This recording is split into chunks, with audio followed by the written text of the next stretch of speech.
Y Jesús les dijo: Mirad y guardaos de toda avaricia, porque la vida del hombre no consiste en la abundancia de los bienes que posee. Lucas, capítulo 12, versículo 15.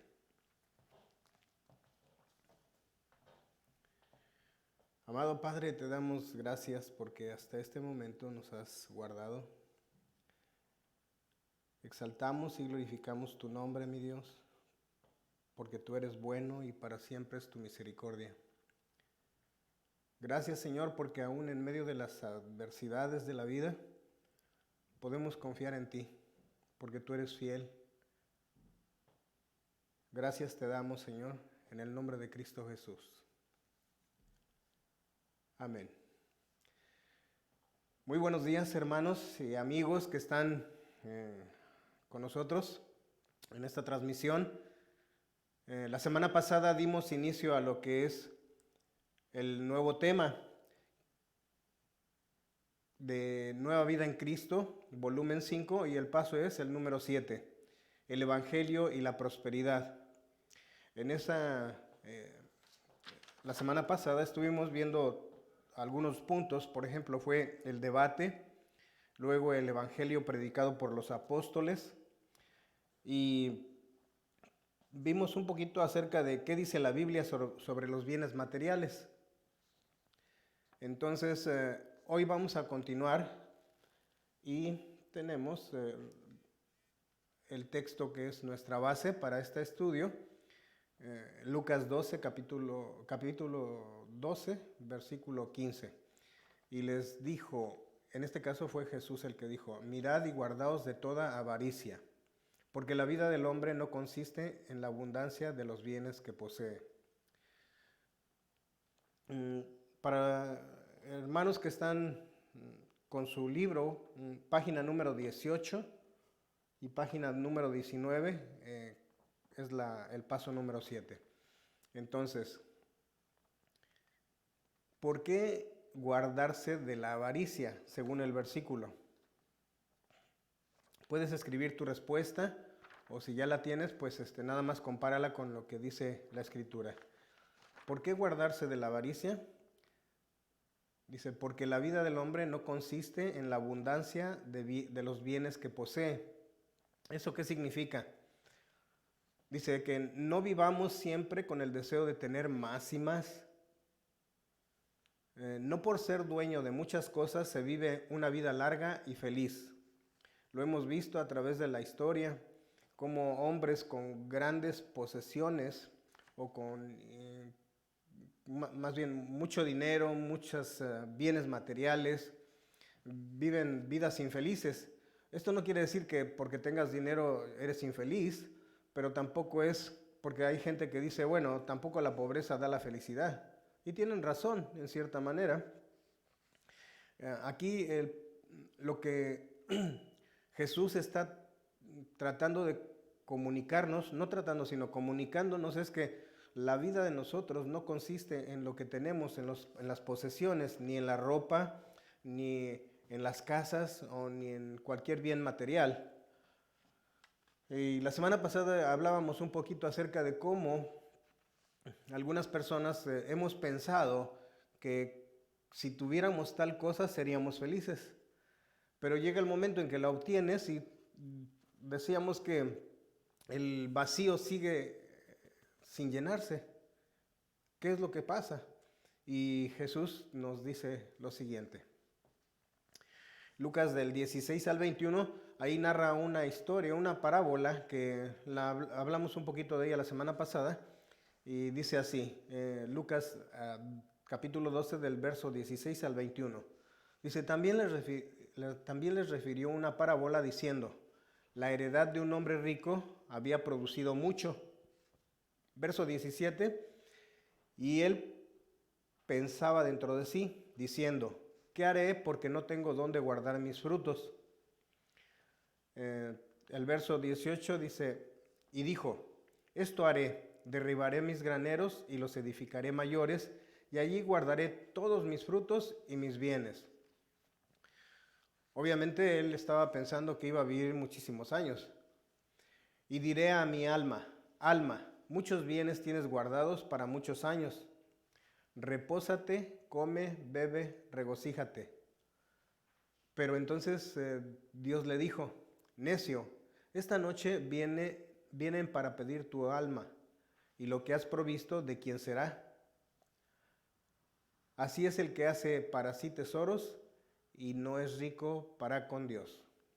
Estamos en la página número 18.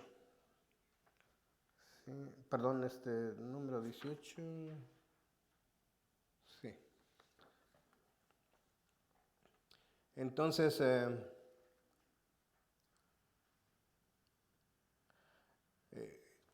aquí en Lucas es la pregunta número 2. Nos hace la pregunta, ¿qué dice Mateo 6 en cuanto a los bienes materiales? Y el centro de este pasaje lo encontramos en el 20, dice, pero Dios le dijo, necio, esta noche vienen a pedir tu alma, y lo que has provisto, ¿de quién será? En otras versiones dice, tonto, esta noche vienen a pedir tu alma. Y hay otras expresiones, pero no las vamos a decir. ¿Sí? Mateo 13:22. Aquí en Mateo 13:22, Jesús advierte que las preocupaciones de este siglo y el engaño de las riquezas ahogan la palabra. Recuerdan la parábola del sembrador, ¿no? Cómo cae la semilla en diferentes terrenos, y este es el tercer terreno en el cual cae la semilla. Dice que los afanes de este siglo, o los afanes de la vida, como puede ser el alimento, el vestido y la casa,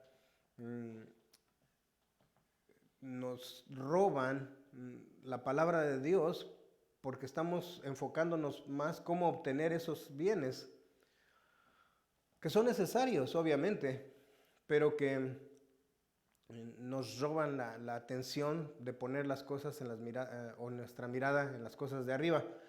Y algo también que menciona es el engaño de las riquezas.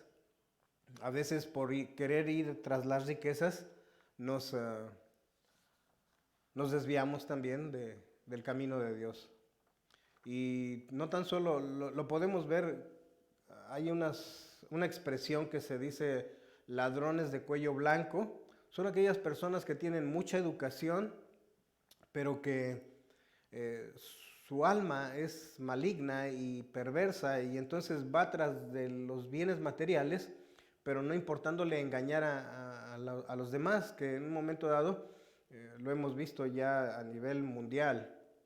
No se diga, aquí hubo una crisis bastante seria con respecto a lo que son las propiedades, tratando de supuestamente obtener una casa, otorgaban créditos sin un respaldo, sin investigar si realmente la persona podía pagarla o no, y después eso ocasionó una verdadera crisis.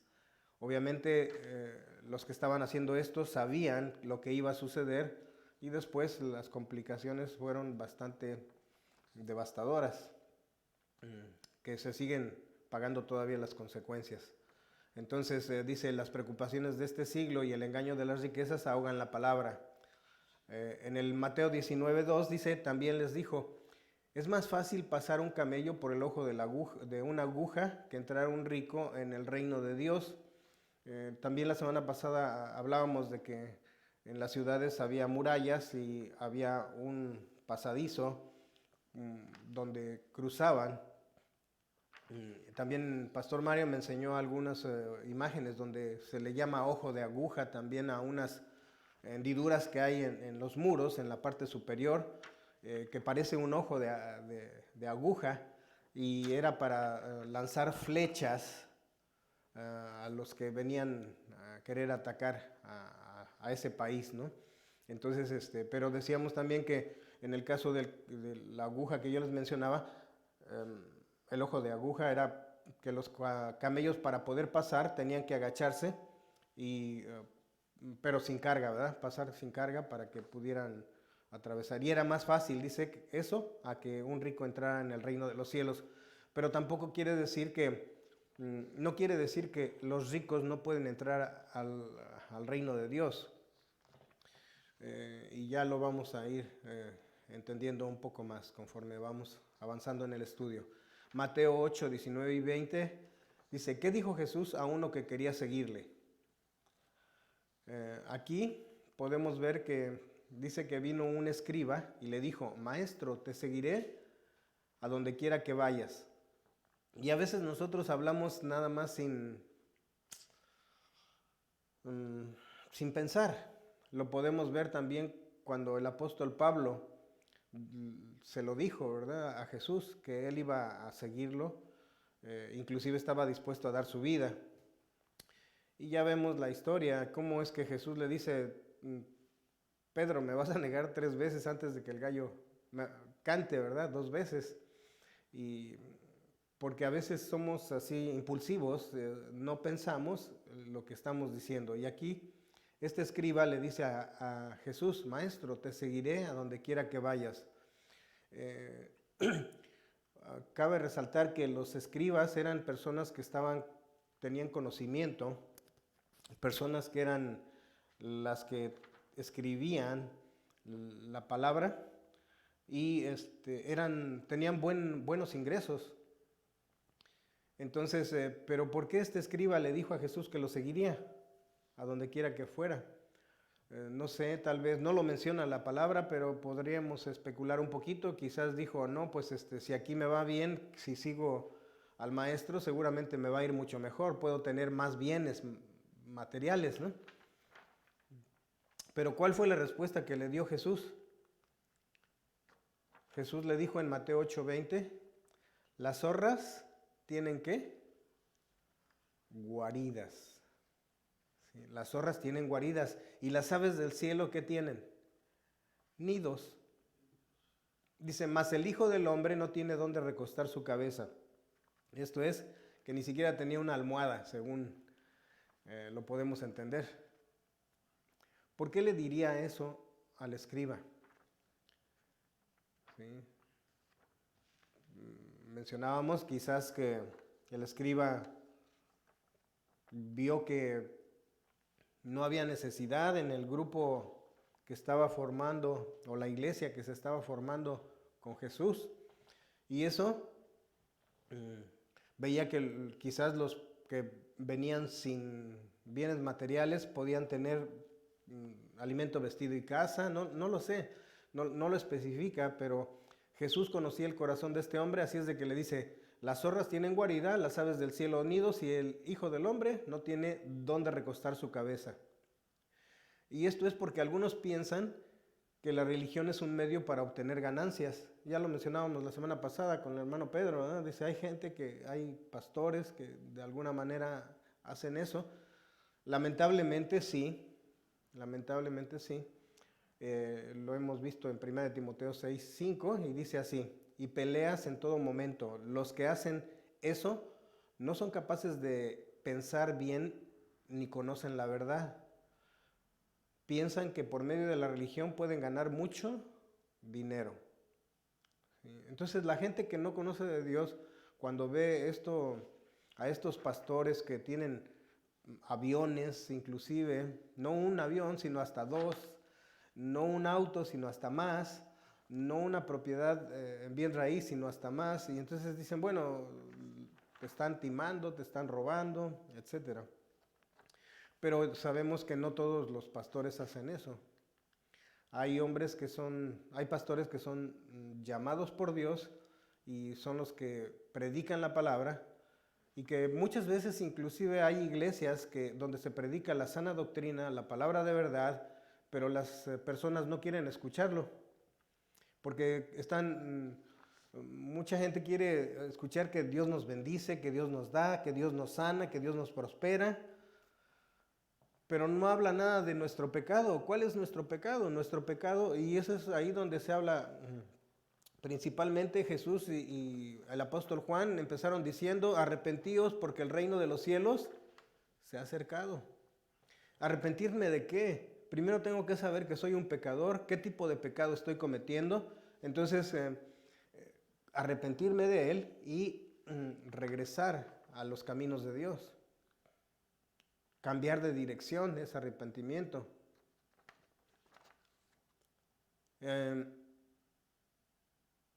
Así es de que en 1 Timoteo 6:8 hay una pregunta que surge. Dice, ¿cuál era la actitud de Pablo hacia las posesiones materiales y el sufrimiento? Veamos la Nueva Traducción Viviente. Dice, ahora bien, la verdadera sumisión a Dios es una gran riqueza. Fíjense cómo es totalmente diferente a lo que mencionamos del mundo, ¿verdad? Una gran riqueza se dice que es los que tienen muchos bienes materiales, pero aquí Pablo le cambia el sentido. Dice, la verdadera sumisión a Dios es una gran riqueza en sí misma, cuando uno está contento con lo que tiene.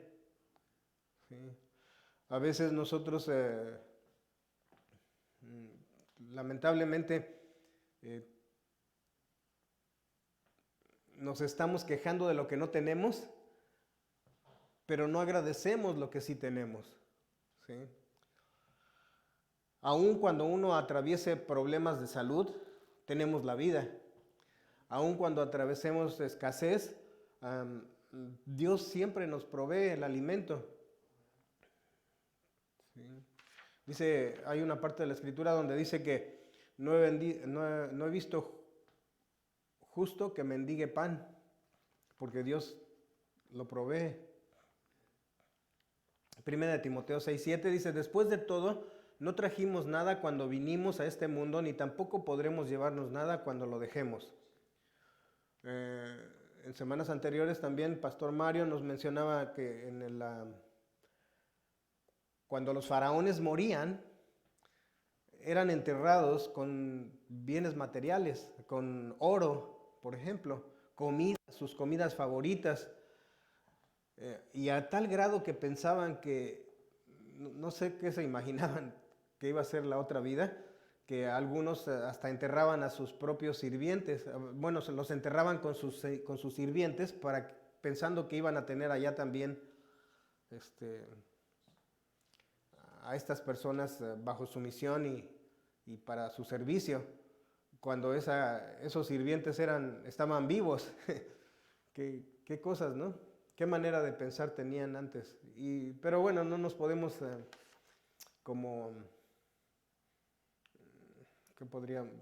¿qué palabra encuentro? No podríamos enorgullecernos nosotros porque muchas veces actuamos de manera similar. Pero aquí nos dice que venimos desnudos y desnudos nos vamos a ir. Es más, cuando se han hecho excavaciones de los faraones en sus tumbas, se ha visto que ahí están las cosas, no se las pudieron llevar. ¿Sí? Así es de que no les sirvió de nada que se las hayan dejado ahí en su tumba. 1 Timoteo 6:8 dice, así que si tenemos suficiente alimento y ropa, estemos ¿qué? Contentos. Necesitamos aprender a estar agradecidos con Dios por lo que nos provee. Tengo un par de zapatos, qué bueno, gracias a Dios. Tengo 5 pares de zapatos, qué bueno, gracias a Dios. Y tampoco envidiar al que tiene más. ¿Sí? Porque entonces La envidia no es de Dios. 6:9 dice, pero los que viven con la ambición de hacerse ricos caen en tentación y quedan atrapados por muchos deseos necios y dañinos que los hunden en la ruina y la destrucción.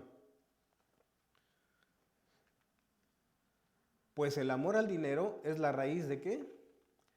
De toda clase de mal.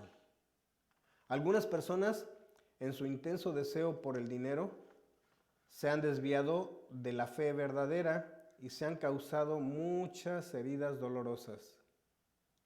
Lo hemos visto a través de la historia también de la humanidad, como gobernantes de diferentes países parece que llevan bien su gobierno, pero después empiezan a salir, como hay una expresión que dice, empiezan a salir los trapitos al sol.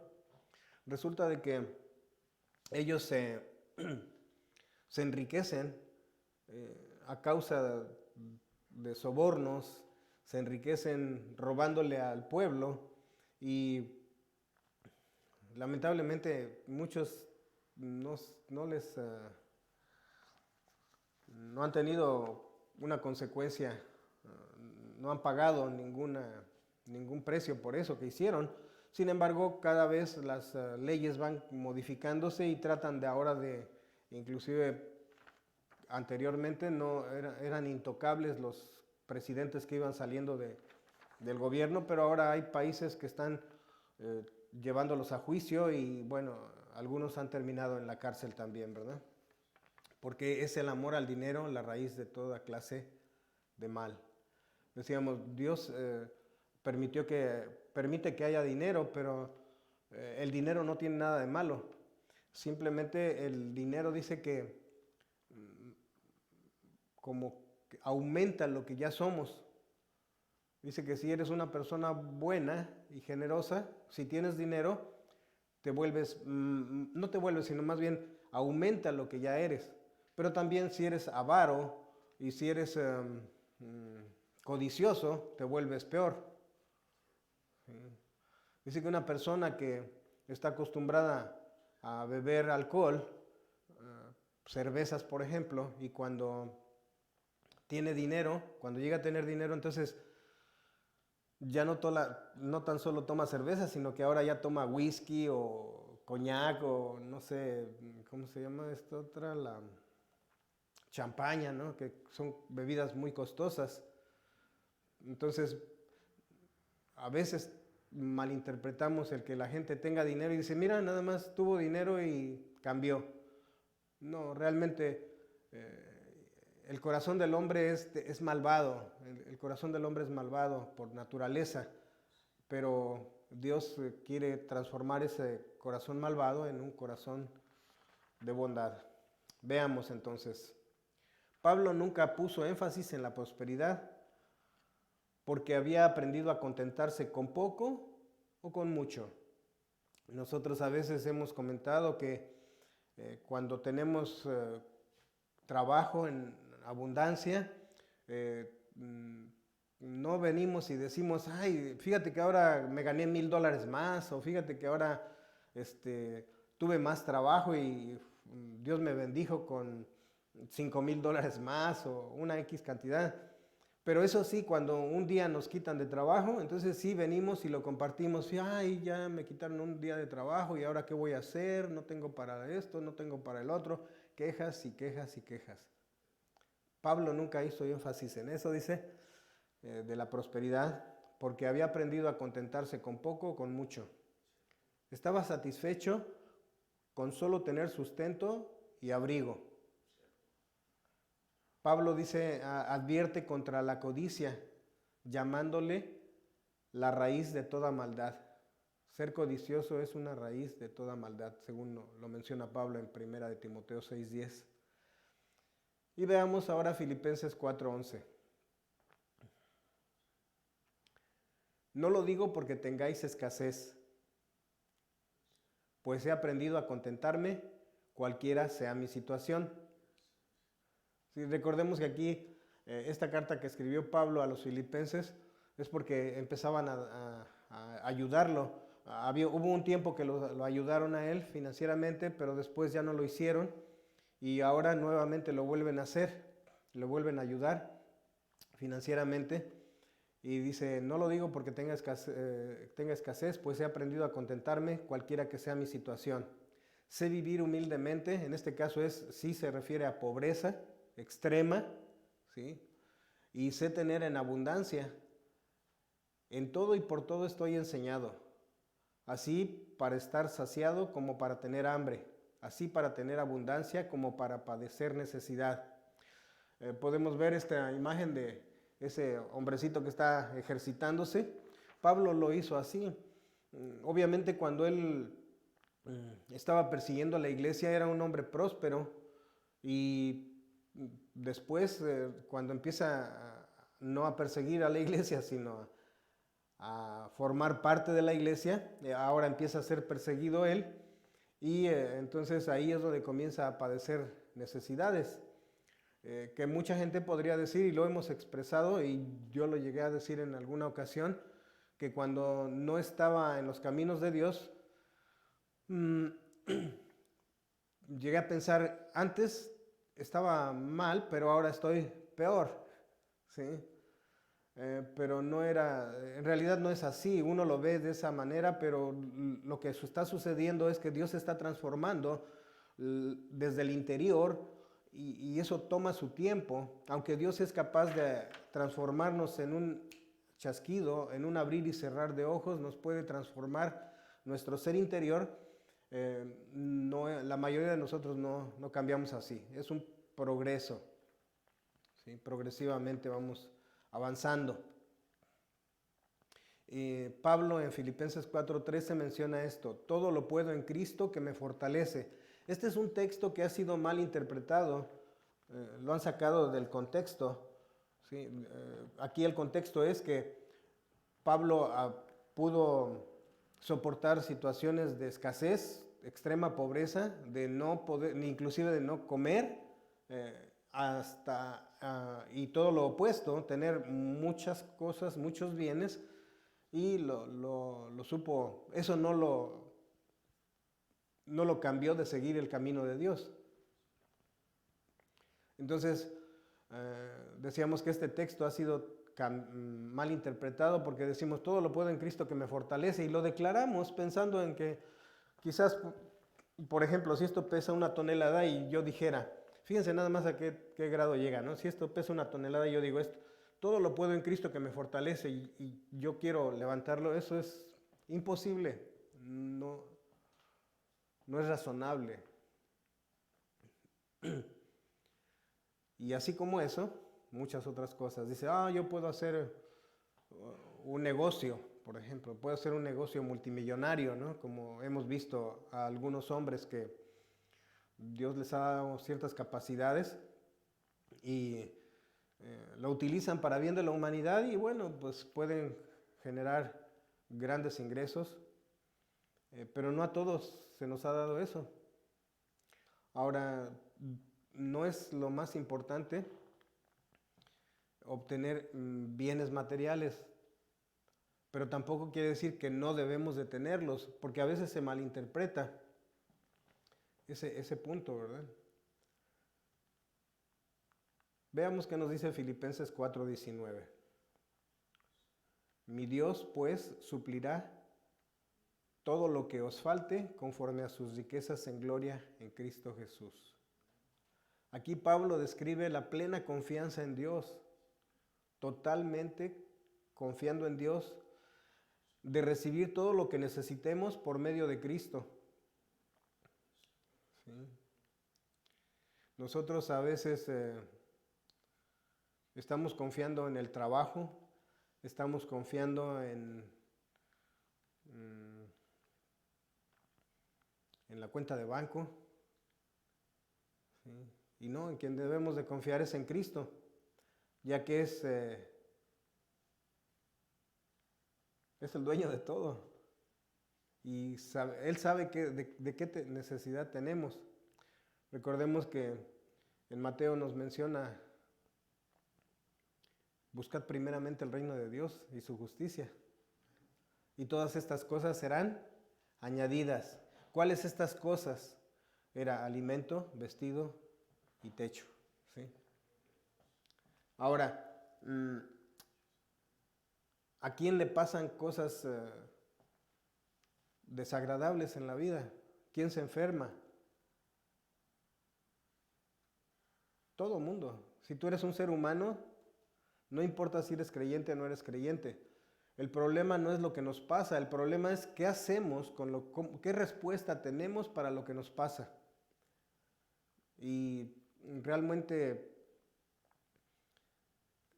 cuando empiezas a entender que Dios nos da su paz aún en medio de las dificultades, Dios nos da su paz aún en medio de las adversidades de la vida, entonces puedes empezar a depositar tu confianza en Él, pero no es cuando todo está bien, según tu criterio o el mío, es aún a pesar de las circunstancias difíciles de la vida.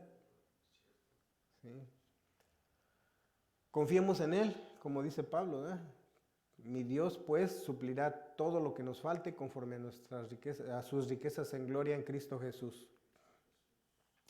En la Nueva Traducción Viviente lo dice de esta manera: y este mismo Dios quien me cuida, dice Pablo, suplirá todo lo que necesiten ustedes de las gloriosas riquezas que nos ha dado por medio de Cristo Jesús. Lo que pasa es que en nuestra escala de valores o nuestra tabla de valores le damos más valor a las cosas materiales, ¿sí? A las cosas materiales que a las cosas espirituales. Y eso es lo que hace una gran diferencia en cuanto a cuando pasan cosas, qué tipo de respuesta damos. Veamos la número 6, dice: si la pobreza es señal de falta de fe, ¿cómo te explicas el hecho de que Lázaro es presentado como el hombre bendecido y no el rico? ¿Sí? Aquí tenemos la historia en Lucas 16, del 19 al 31. Eso es una parábola. ¿No crees que algo anda mal si solo consideramos a Dios como un cajero automático?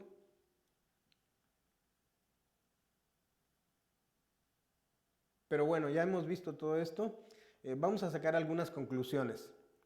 En el punto número 7 dice: después de estudiar estos pasajes, medita en lo siguiente. Esto lo encontramos en la página número 7. Perdón, página número 19, punto número 7. Vamos a analizarlo. Dice: si la prosperidad es tan importante, ¿por qué no la enfatizaron Jesús ni los apóstoles? ¿Sí? ¿Por qué creen que Jesús no hizo énfasis, o los apóstoles no hicieron énfasis en eso? Porque se vuelve uno ambicioso. Sí, eso es lo que pasa, ¿verdad?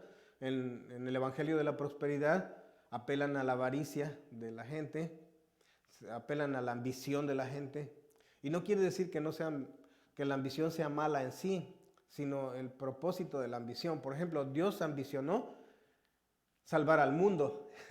Eso es una gran ambición. Jesús ambicionó salvar al mundo.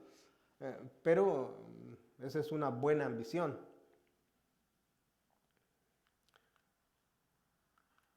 Dice que el Nuevo Testamento nunca presenta la prosperidad como una prioridad a buscar. Nunca el Nuevo Testamento presenta la prosperidad como una prioridad a buscar. Pero las epístolas de Pablo están llenas de consejos para lograr una vida interior de santidad. ¿Sí? Hay una serie de conflictos en cuanto a lo que es la santidad, mal interpretada, porque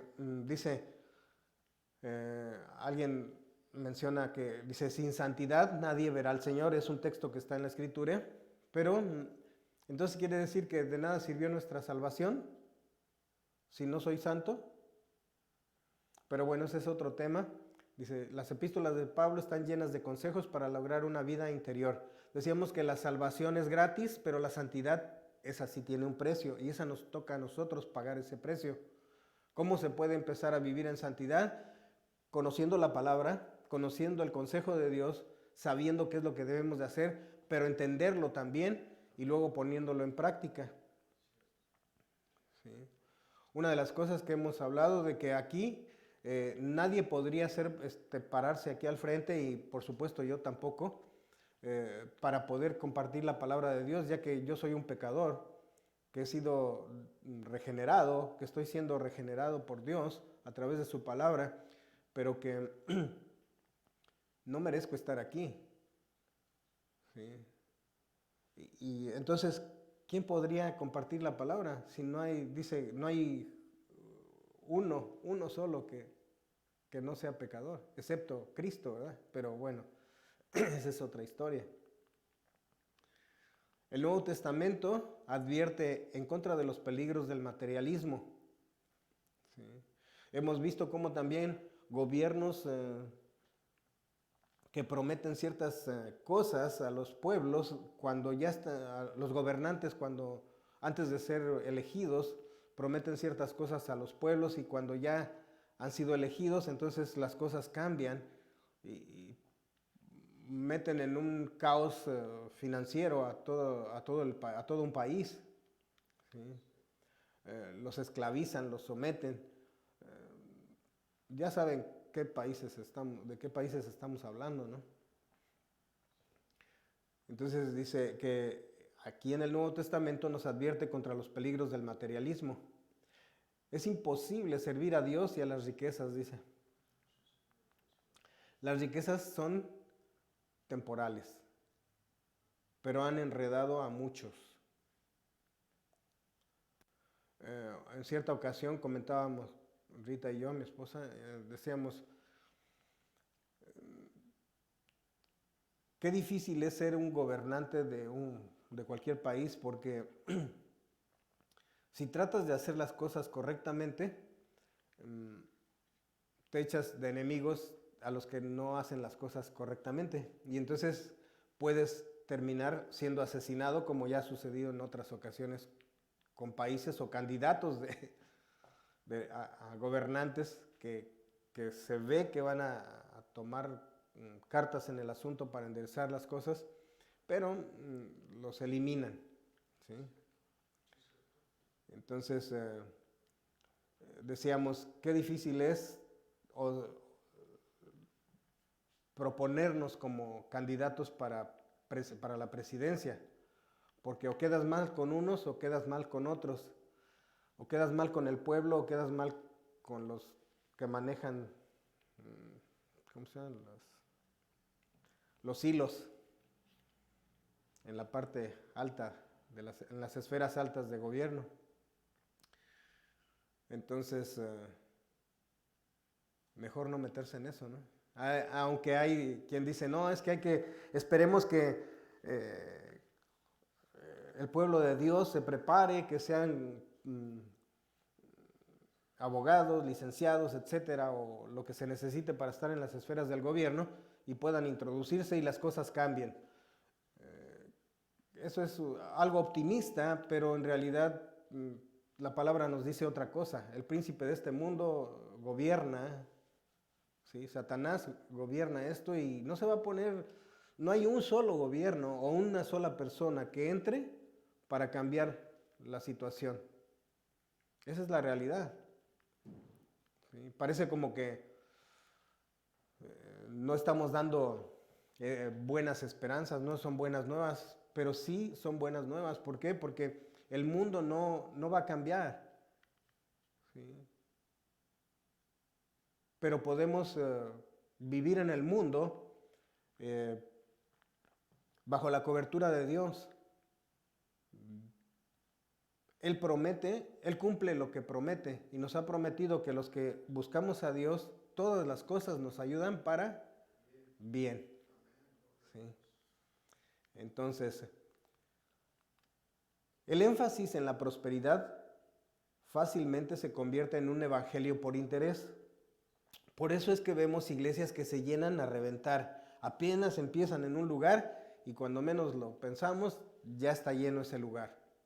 En cambio, las que predican el evangelio tal cual lo presentó Jesús o lo presentó Pablo o lo presentó el mismo Juan el Bautista, ¿qué es lo que le pasaba a esa gente? ¿Sí?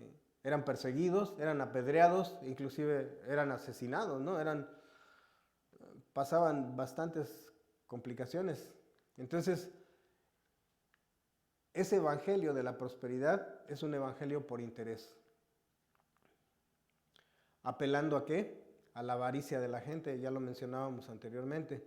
Enfatiza lo material por encima de lo espiritual.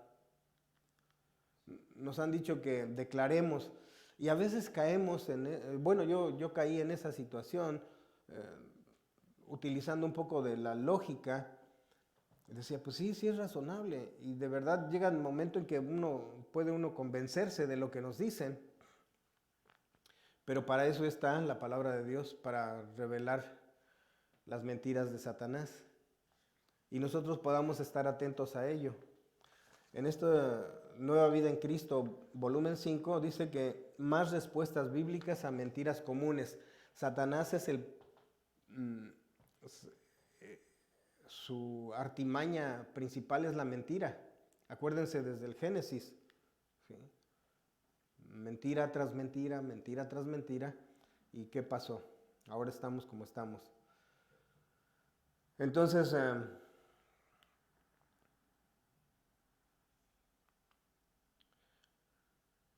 dice que el énfasis de la prosperidad o el evangelio por interés está apelando a la avaricia, lo material por encima de lo espiritual y lo exterior en lugar de lo interior. Dios trabaja de adentro para afuera, ¿sí? Satanás trabaja de afuera para adentro. La vida cristiana tiene tiempos bonitos y tiempos duros, ¿sí? No es un camino de rosas, no es así. El sufrimiento es parte de la vida. Dios no está en contra de la prosperidad, eso sí necesitamos tenerlo bien claro. Si es un Dios próspero, es un Dios de abundancia, sí. Pero no quiere que centremos nuestra mirada en las cosas de abajo. A veces provee abundantemente, pero la prosperidad no es una meta principal del mensaje de Jesús ni de los apóstoles. En Gálatas 1:9, el punto número 8 dice, como antes hemos dicho, también ahora lo repito, si alguno os predica diferente evangelio del que habéis recibido, sea anatema. ¿Qué significará eso? Anatema dice que sea maldito. En otras traducciones dice que Dios lo castigue, que Dios lo maldiga. Entonces, ¿es el evangelio de la prosperidad otro evangelio o no o sí? ¿O es el mismo que predicó Jesús y los apóstoles? ¿O el apóstol Pablo? Pues la respuesta es que sí, ¿verdad? Sí es otro evangelio. No es el evangelio que Jesús y los apóstoles predicaron. Las consecuencias, ya sabemos, va a venir castigo de Dios para ellos. Pero ¿qué podemos hacer nosotros más que compartir lo que la palabra de Dios dice? Obviamente, si tú le dices esto a alguien que le está yendo muy bien, porque está en cierto grupo religioso, entonces pudiera tomártelo a mal. Sin embargo, sí puedes compartirle esta verdad de Dios, ¿verdad? Ahora, ¿cómo debemos vivir entonces? Es una pregunta que nos podríamos hacer. Y este es prácticamente ya el último punto de la página número 19. ¿Cómo debemos de vivir entonces? Aprender a ser contentos. En este caso es aprender a ser agradecidos, aprender a ser satisfechos, aprender a ser gozosos. Decíamos, muchas de las cosas son difíciles. Yo he podido entender que no son difíciles, sino que son imposibles cuando lo hacemos desde la carne. Pero si pasamos al espíritu, desde el espíritu sí es posible. La diferencia está en que aquí está la carne, aquí está mi alma y aquí está el espíritu. Entonces mi alma es la que tiene que decidir, ya sea si se va por un lado o se va por el otro.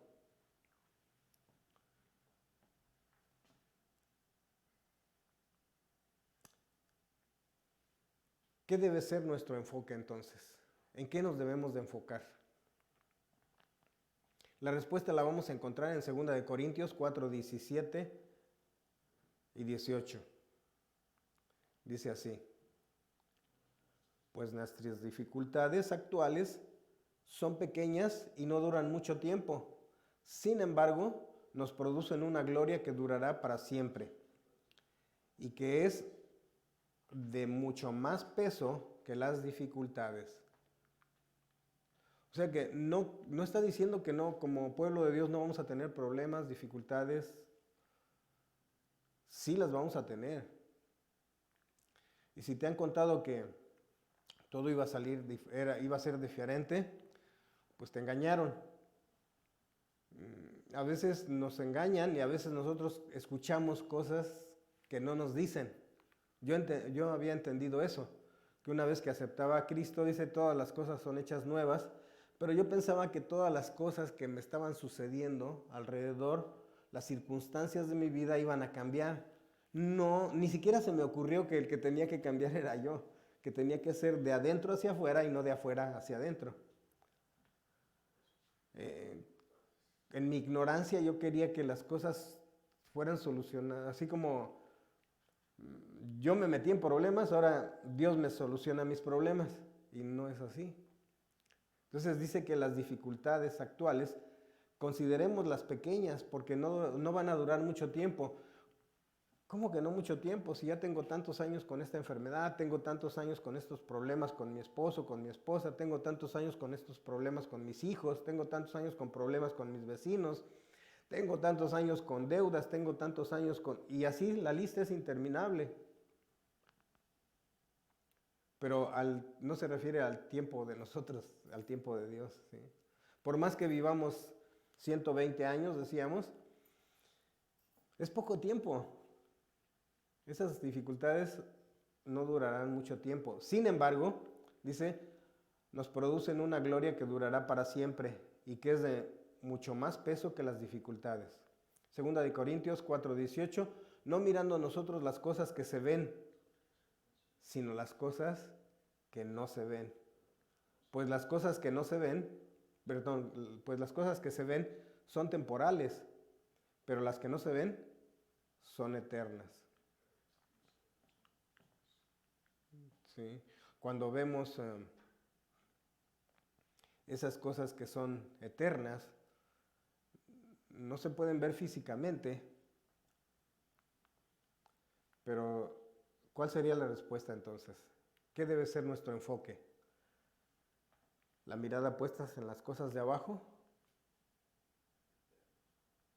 Dice, las cosas que no se ven porque son eternas. Y esas son las que están arriba. ¿Sí? Colosenses 3:2 nos agrega, poned la mirada en las cosas de arriba, no en las de la tierra. Lo material es secundario.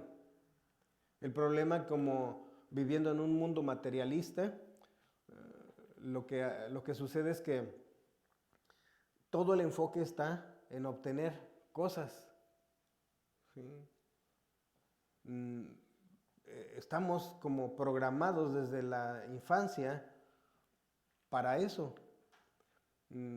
Se dice que la educación es gratuita para los primeros años de educación básica, pero después hay que pagar por ella. ¿Sí? Vemos cómo, y por qué hace uno el esfuerzo por seguir estudiando, por qué pagamos esas cantidades tan altas de educación, para la educación, para que cuando terminemos de una carrera obtengamos más bienes materiales, en este caso más dinero. Estás preparado, te pagan más, te pagan más, puedes obtener cosas más grandes, mejores, más lujosas. Sí. Entonces, y ahí se va la vida. Nosotros, nos obligan, inclusive gobiernos obligan a los padres para que los niños empiecen desde el kinder, primaria, secundaria, preparatoria, ¿sí? Bachillerato en este caso, la universidad.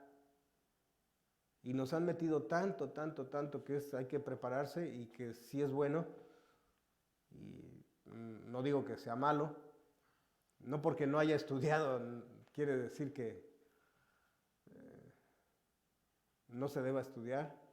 Si uno no quiere estudiar es porque no entendió que hay que prepararse para que tengamos una vida más llevadera, menos trabajo físico y más trabajo intelectual. Pero lo material es secundario. Lo más importante son las cosas de arriba.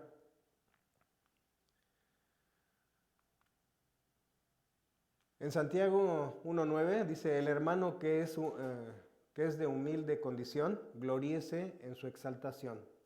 Aquí, cuando hablamos de humilde condición, aquí sí se está hablando de pobreza, ¿verdad? Gloríese en su exaltación. Y 1:9 dice, ¿cuál es el consejo para el pobre? Que se gloríe en su exaltación. Eso es alegrarse de lo que valemos para Dios. No por lo que tenemos, sino por lo que somos para Él.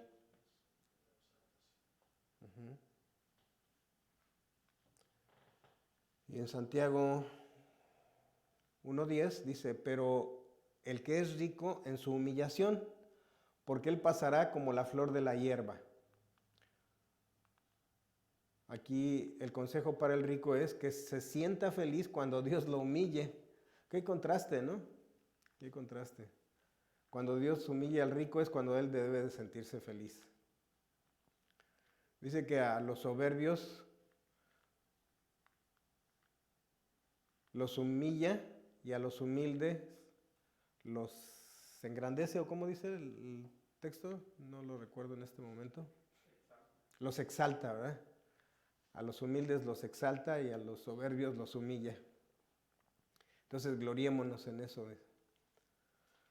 Hebreos 13:5 dice, no amen al dinero.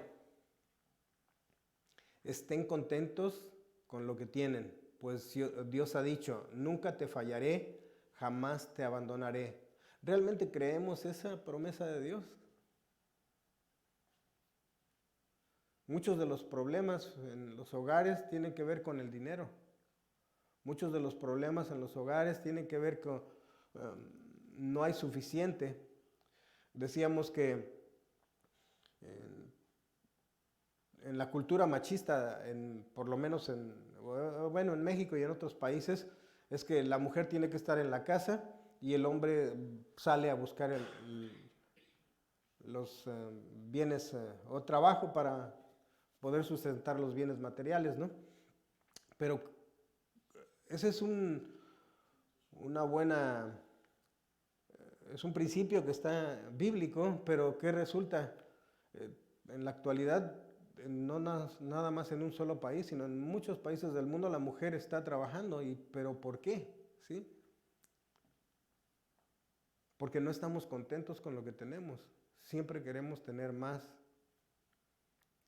Creemos que merecemos más de lo que tenemos. Vives en una casa con 2 recámaras y dices, no, pues es que ya tenemos 3 niños o 2 niños, ahora cada quien necesita una recámara, hay que comprar una casa más grande. Tienes un auto de 2 puertas, dices, no, ahora necesitamos uno de 4 puertas porque ya los niños ya han crecido. Ahora o necesitamos una camioneta, ya no cabemos en un carrito de 4 cilindros. No hay contentamiento. Entonces, ¿y por qué no hay contentamiento? Porque no estamos agradecidos. Pero confiemos en esto, dice Dios que nunca te fallaré y jamás te abandonaré. Hebreos 13:6 dice, sean vuestras costumbres sin avaricia, contentos con lo que tenéis ahora. Porque Él dijo, no te desampararé ni te dejaré. Y podemos seguir encontrando texto tras texto tras texto donde Dios dice que Él no nos va a desamparar. Otra de las cosas que nos dice constantemente es no temas, no temas, no temas, confía.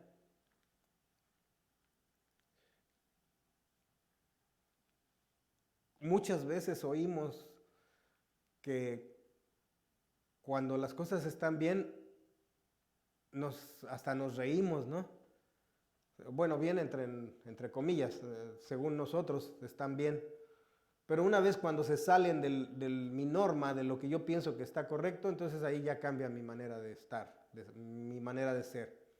¿Qué dice Dios sobre el contentamiento? Dice que nos alegremos con lo que tenemos y que seamos generosos. Nos alegramos, pero no somos generosos. Así no funciona.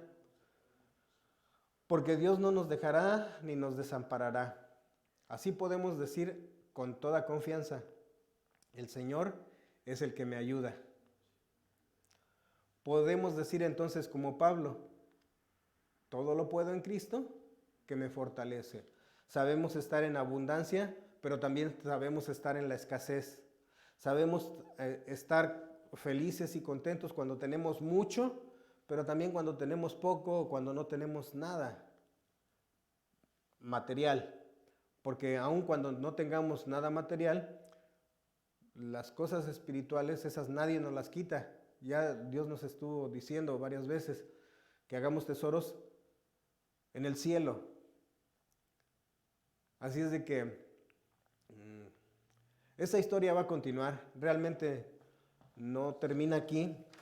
La próxima semana estaremos hablando de la prosperidad, segunda parte.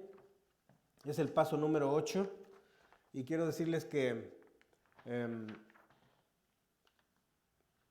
muchos de nosotros vamos a cambiar nuestra manera de ver las cosas materiales. Muchos de nosotros vamos a cambiar la manera de ver las cosas espirituales y vamos a aprender realmente a confiar en Dios. No es difícil, es imposible sin la ayuda de Dios, sin la ayuda del Espíritu Santo de Dios. Y bueno, vamos a cerrar con una propuesta del corazón. La serie de Pastor Mario es para el mes de enero, ha sido una propuesta del corazón. Enero 2 tuvimos el corazón de Daniel, que lo vimos en Daniel 1:8. La semana pasada estuvimos viendo dónde está tu corazón, en Mateo 6:21. Y hoy, que es el tercer domingo de enero, es un corazón que abunda. Lucas 6:45 es el texto. Y si lo quieren buscar, Lucas 6:45, para que veamos qué es qué dice. El hombre bueno, del buen tesoro de su corazón, saca lo bueno. Y el hombre malo, del mal tesoro de su corazón, saca lo malo. Porque de la abundancia del corazón, habla la boca. Así es de que prepara tu texto, tu Biblia, prepara tus notas también. Y recuerda que si tienes alguna pregunta, algún comentario acerca del estudio, esperamos que nos envíes un texto. Y también si quieres que oremos por ti, todos los martes estamos teniendo una reunión de oración, aunque durante la semana también lo hacemos, pero nos reunimos los días martes. Envía tu petición de oración y lo estaremos haciendo con mucho gusto. Bueno, con eso cierro el tema de hoy y hasta la próxima. Dios te bendiga.